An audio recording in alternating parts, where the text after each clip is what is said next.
happy to see you again. I am almost on the finish line for my readathon. I have like one book left and one is like, I'm okay with not finishing it because it's a self-help book. It's okay to read a bit every day. It doesn't have to be finished now. But the only book that I tried to finish during this weekend is the Late Bloomers Club. So far, I definitely get a lot of Gilmore Girls vibes, especially because it's like a small town.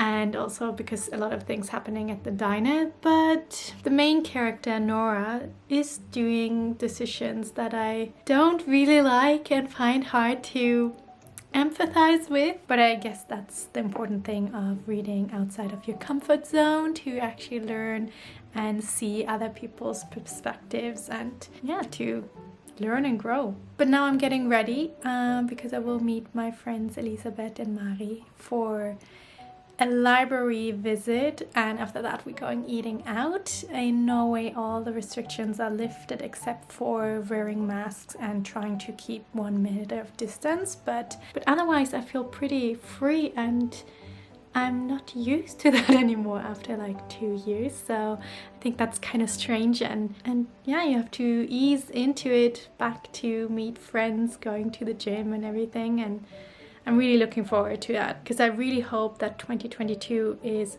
way better than the past 2 years. So I have to leave in 6 minutes. Let's get ready and go.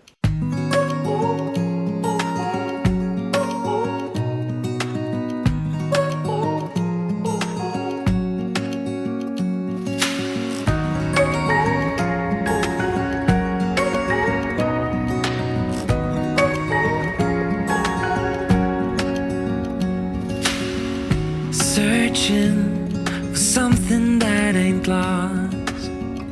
Have we got it? Our lines crossed. We're wasting time on stuff that doesn't really matter, while wishing for something better. I try to fix things that weren't broken, misunderstandings and words unspoken. We fall apart. Good morning, it's the next day. I had such a great time with my friends. I feel like it is a bit back to normal, just going out. Of course you have to wear your mask, but just meeting people. There's so many people outside on the street, and it was definitely a mistake not to book a table. So I think we waited 45 minutes to get a table, and then of course had to wait for the food as well. I guess nobody of us were super hungry, so nobody got hangry. That's a mental note for me for next time, that I have to book a table. But we also went to the library and I got some new books that I want to show you. The first one is The Diet Myth by Tim Spector. And I have already read another book of him, and I think it's The Food Myth, which I really enjoyed, so I'm really looking forward to that one. He's debunking all the myths about fats, protein, carbohydrates, fiber, artificial sweeteners, alcohol, vitamins. Oh yeah, best before date. That's probably something I should read because I find it really hard to eat or drink something after the best before date. So so I will definitely learn something from this book. Next one is a Norwegian book. En hemmelighet for Mia. And the English title is Jolly Fall Play. I'm wondering if it's gonna be a Christmas book, I'm not sure. But I have read quite a lot of the series Wells and Wong mysteries.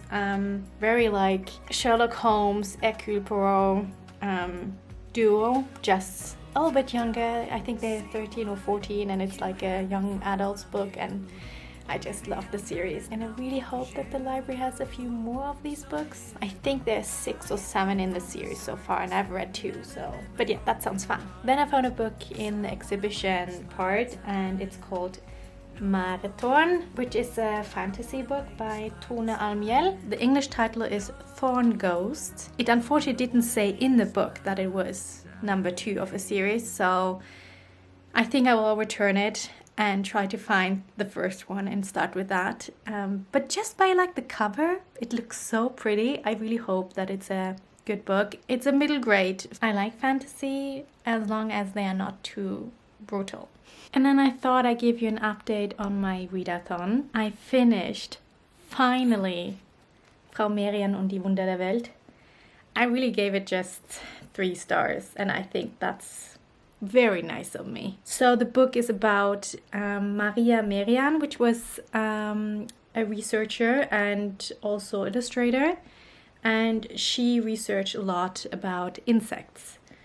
And this is a historical novel with a fictional love story. And I have to say, although I'm not so much into romance, this love story was the only thing that kept me going because I really wanted to know how it ends. And I can say the end is not surprising, but still sad. So yeah, I have to say I really didn't like that book. I'm so happy I'm done with it. The second book I finished reading was The Number One Goal. I think it is a really good book if you have already started a bit with goal setting and just want to kind of like get a little bit deeper into the topic. It was also a really nice workbook that you can use with it. For me personally, I felt like it was more like a nice review of all the things that I have been working on, and also seeing certain areas where I can probably focus a bit more in the future. Then I'm 50% in my You're Not Your Brain book. I'm actually now learning about the 4 steps, and the first one is relabel.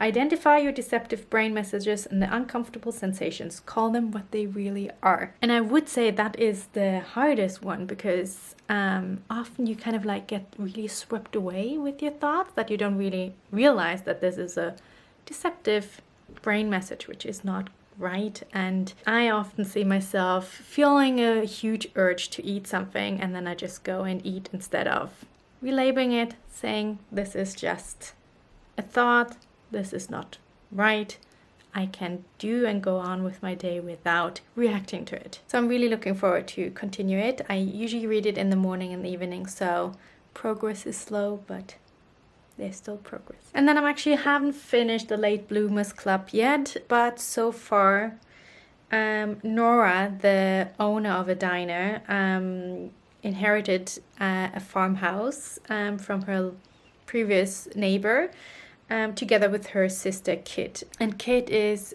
creating a new film, and they hope they have a breakthrough on the next festival. So she needs money, and there's an investor who wants to buy the property, but Nora is very unsure if this is a good idea, if that would be the right thing for their town. And now Kit has asked her to take on a loan for I think 50,000 US$, and that is so funny because when I'm reading it, I feel like, don't do it. Don't do that. Like, from my perspective, I probably wouldn't do it, but also I didn't feel like Nora wants to do it. She doesn't feel completely right with it, but she has very different thoughts on it. Some are more like, this is probably not gonna work out, and otherwise, yeah, but she's my sister, so I think she's very conflicted, and I'm hoping they find a different solution than that. So there you have an update on my reading and my weekend. I hope you enjoyed this video, and we see each other next week on Sunday. Bye bye.